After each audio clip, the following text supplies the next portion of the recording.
अजान के लिए लगे लाउडस्पीकर को हटाने की बात कहकर राज ठाकरे ने देश में बड़ी बहस को जन्म दे दिया है, जिसके बाद इस मुद्दे पर कई बड़े नेताओं के बयान सामने आ रहे हैं। इस मामले में अब उत्तराखंड में भाजपा के प्रवक्ता शादाब शम्स ने भी एक बयान जारी कर दिया है।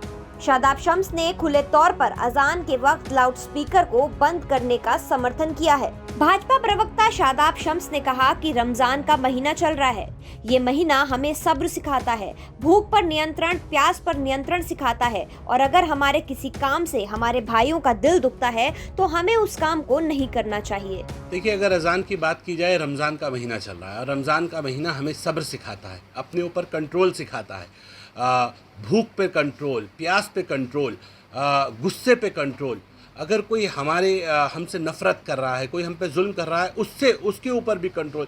कभी भी नफ़रत का बदला नफ़रत नहीं हो सकता। इसलिए मैं ये कहता हूँ, मोहम्मद साहब के वक्त में भी हमने देखा है कि भोंपू हुआ करते थे, लेकिन कभी भोंपू से अजान नहीं दी गई। अगर इससे किसी को तकलीफ़ हो रही है, अजान से किसी को तकलीफ़ हो रही है, किसी को लगता है कि उनका दिल दुख रहा है, तो मुझे लगता है एज अ मुस्लिम मैं ये कह सकता हूँ कि हमें फिर अजानों की वॉल्यूम को या तो कम कर देना चाहिए, ये लाउड स्पीकर्स को हटा देना चाहिए। इसमें कोई दिक्कत नहीं है। हम लोगों का दिल जीतने के लिए आए हैं, लोगों का दिल दुखाने के लिए इस्लाम नहीं है। इस्लाम लोगों का दिल जीतने के लिए, और इस्लाम की जो टीचर्स हैं मोहम्मद साहब की, वो ये बताती हैं कि अगर हमारी किसी भी अदा से हमारे अपने भाइयों को तकलीफ़ हो रही है तो हमें उस काम को नहीं करना चाहिए। अगर लोगों को लगता है कि हमारी अजान से जिन लोगों को ज़्यादा तकलीफ़ हो रही है, हमें अजान को, लाउड स्पीकर्स को हटा देना चाहिए। हम बिना लाउड स्पीकर के भी अजान दे सकते हैं। उससे कहीं से कहीं तक इस्लाम पे ना नमाज पे कोई फ़र्क पड़ने वाला है। शम्स का कहना है कि इस्लाम सिखाता है कि अगर हमारी किसी अदा से हमारे भाइयों को परेशानी हो तो हमें लाउडस्पीकर को बंद कर देना चाहिए।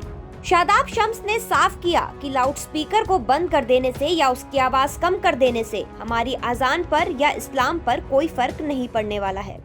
उन्होंने ये तक कह डाला कि अगर मेरी परंपराओं से मेरे भाइयों को कोई तकलीफ पहुंचती है तो ऐसे में परंपराओं को छोड़ने के लिए भी मैं तैयार। मैं चलती हैं, लेकिन अगर मेरी परंपराओं से किसी को तकलीफ होती है, एज अ मुस्लिम मैं इस बात को कह रहा हूँ, अगर मेरी परंपराओं से किसी को तकलीफ होती है तो मैं उन परंपराओं को कहीं ना कहीं छोड़ने के लिए तैयार हूँ। मैं अपने लोगों के लिए, अगर मुझे उसकी कोई भी कीमत देनी पड़ेगी, इस अमन, प्यार, मोहब्बत को बढ़ाने के लिए हम कोई भी कीमत देने के लिए तैयार। मैं बिल्कुल अपील करता हूँ, अगर कहीं भी अजान से किसी को तकलीफ हो रही है, किसी को प्रॉब्लम हो रही है, आम मुसलमान को चाहिए कि वो अपनी वॉल्यूम को या तो कम कर दे, नहीं तो अपने लाउड स्पीकर्स को हटा दे।